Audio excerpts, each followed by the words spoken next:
আসসালামু আলাইকুম ওয়া রাহমাতুল্লাহি ওয়া বারাকাতুহু। বায়তুল শরফ ইসলামী গবেষণা কেন্দ্র ঢাকা আয়োজিত টক শো অনুষ্ঠান আলোকিত জীবনে আপনাদের স্বাগত জানাচ্ছি। পবিত্র মাহে রমজান উপলক্ষে আপনাদের মোবারকবাদ জানাচ্ছি।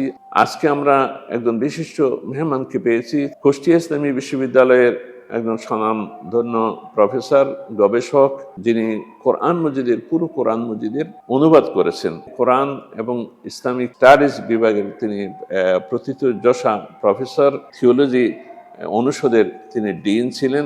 তিনি আমাদের স্টুডিওতে এসেছেন, আমরা ধন্যবাদ জানাই। আজকে আপনার কাছ থেকে চাই যে আল কোরআন সম্পর্কে কিছু কথা বলবেন, যেহেতু আপনি কোরআন মজিদের অনুবাদ করেছেন। বাংলাদেশে কোরআন মজিদের অনুবাদ বা তফসির সম্পর্কে কি কাজ হয়েছে এবং বিশ্ব কোরআন মজিদের তফসির, কোরআনকে বোঝার জন্য কি কি প্রয়াস বিভিন্ন মনীষীরা চালিয়েছেন সে সম্পর্কে খুব সংক্ষেপে আপনার কাছ থেকে কিছু বক্তব্য। আলহামদুলিল্লাহ, আলহামদুলিল্লাহি ওয়া কাফা ওয়া সালামুন আলা ইবাদিহিল্লাযিনা ইসতাফা, আম্মা বাদ। আস্তাঈযু বিল্লাহিস সামিউল আলিম মিনাশ শাইতানির রাজীম। বিসমিল্লাহির রহমানির রহিম। শাহরু রমাদানাল্লাযী উনজিলা ফীহিল কুরআন। ইন্না আনজালনাহু কুরআনান আরাবিয়্যান লাআল্লাকুম তা'কিলুন।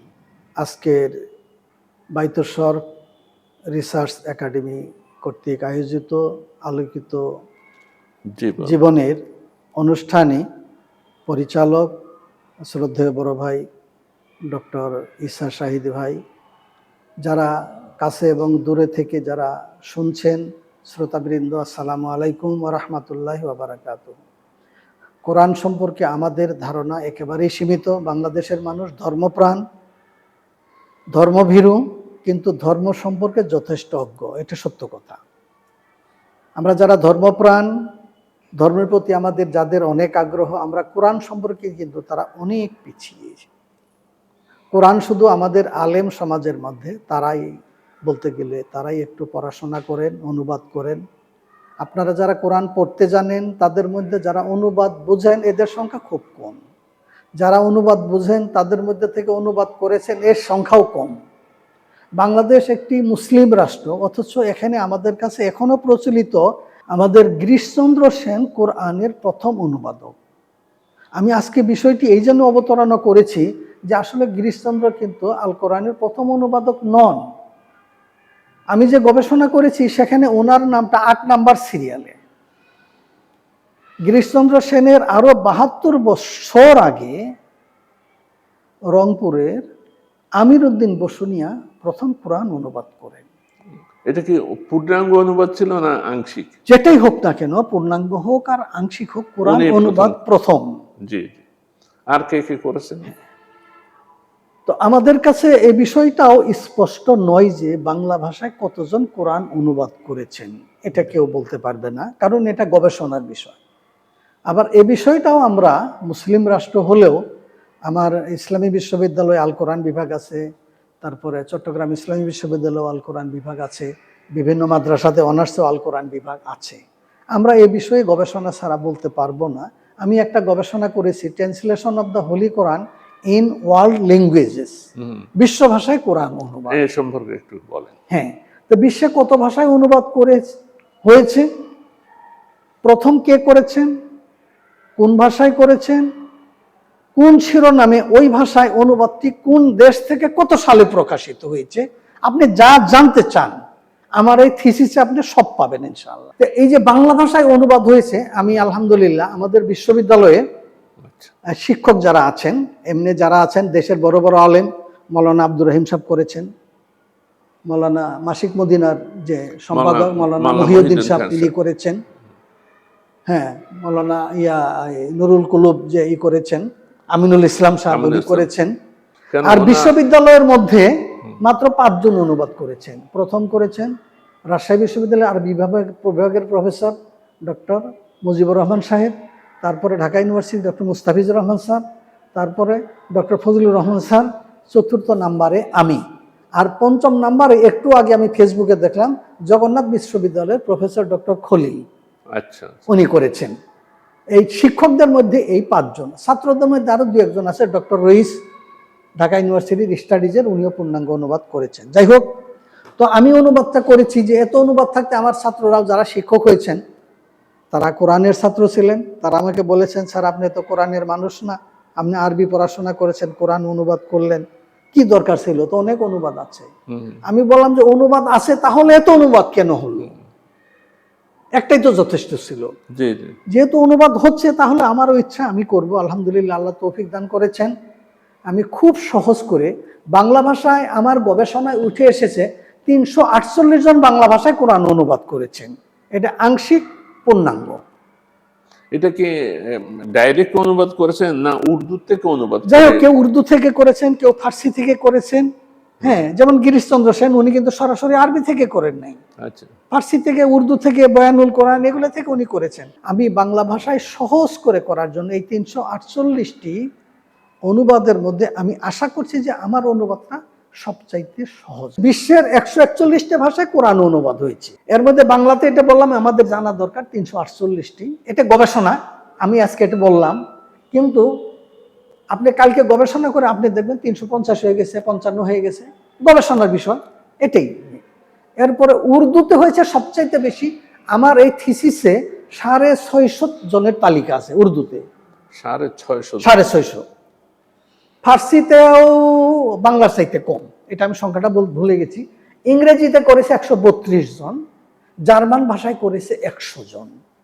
এভাবে 141 ভাষায় কতজন করেছে এবং সর্বপ্রথম কে করেছেন, এটা আমার একটা আর্টিকেল আছে যে কোন ভাষায় সর্বপ্রথম কে কে করেছেন। আর্টিকেলটা ছাপতে দিয়েছি, ছাপা হয়ে যাবে আশা করছি, এবং কোথা থেকে কি শিরোনামে প্রকাশিত হয়েছে এটা আমরা মুসলমান হিসেবে আমাদের জানা দরকার। এই জন্য আমি গবেষণাটা করেছি আলহামদুলিল্লাহ। এটা দেশবাসীর জন্য আমি আশা করছি যে আমার থেকেই তাদের এই যে চাওয়া পাওয়া ছিল, চাওয়া পাওয়ার আগেই আমি কাজটা করেছি। আমি দেশবাসীর কাছে দোয়া চাচ্ছি যেন এতে কোথাও বড় একটা সংস্থা থেকে ছাপা হয়, যাতে দেশ জাতি সবাই পারে। আর আমার অনুবাদটিও যদি কোনো দানবীর থাকেন, যদি আপনারা এটা সার্বজনীন করতে পারেন। কোরআন অনুবাদটা কঠিন এই কারণেই কিন্তু অনেকে পড়তে চায় না বা পড়ার জন্য পিছিয়ে থাকে। আমার অনুবাদটা আম জনসাধারণ যারা সবাই পড়তে পারবেন, সবাই বুঝতে পারবেন। আজকের এই রমজান মাসে কোরআনের মাস, কোরআন একটা হরফে আপনার 10টা নেকি, এই মাসে তো শত শত হাজার হাজার নেকি। আচ্ছা, আপনি যে প্রশ্নটা করেছেন তাফসিরের উপরে, যে বাংলা ভাষায় আমার কাছে বাংলা ভাষায় তাফসির চর্চা, এটার উপরে আমার কাছে একটা পিএইচডি হয়েছে। সেখানে 4টে বিষয় উঠে এসেছে।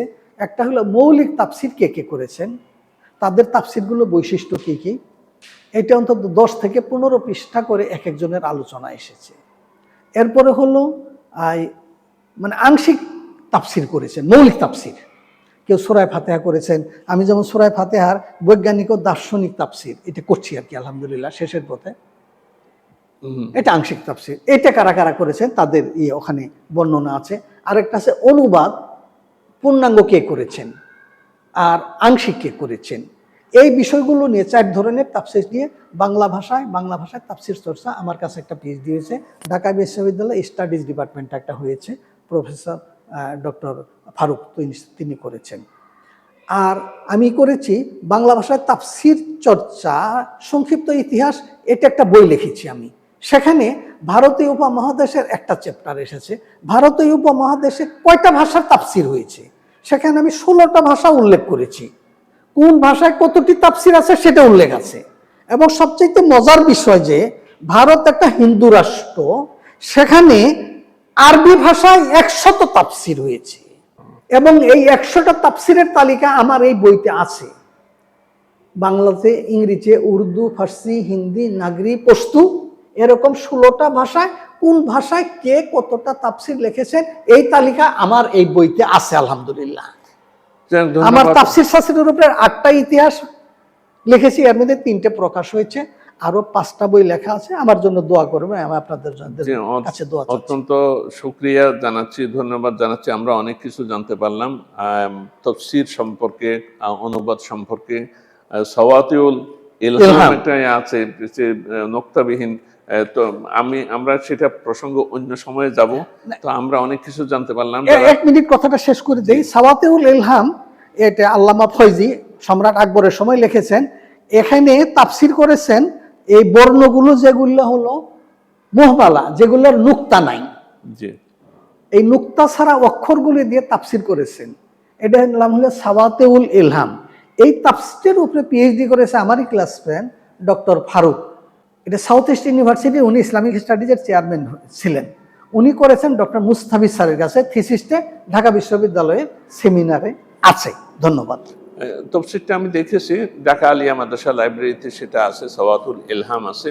যাই হোক, রমজানে আমরা পবিত্র কোরআন মজিদের এই সুষমা, এই জ্ঞান, রহমত, ফয়েজ হাসিল করার জন্য আমাদের করণীয় হলো কোরআন শরীফের তেলাওয়াতের সাথে সাথে কিছু, পুরো কোরআন শরীফ তো এক মাসে অনুবাদ পড়া সম্ভব হবে না, অন্তত নামাজের মধ্যে যে সূরাগুলো আমরা পড়ি, সূরা ফাতিহা, অন্যান্য সূরাগুলো যেগুলো ছোট ছোট সূরা নামাজের মধ্যে সবসময় আমরা তেলাওয়াত করি, সেগুলো অন্তত আমরা পরিকল্পিতভাবে রমজানের মধ্যে অনুবাদটা আমরা পড়ার জন্য চেষ্টা করব।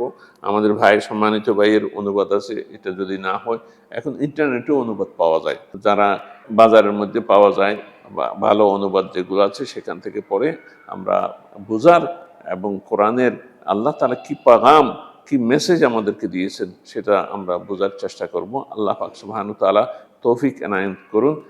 আজ এখানে শেষ করছি। আসসালামু আলাইকুম ওয়া রাহমাতুল্লাহি ওয়া বারাকাতুহু।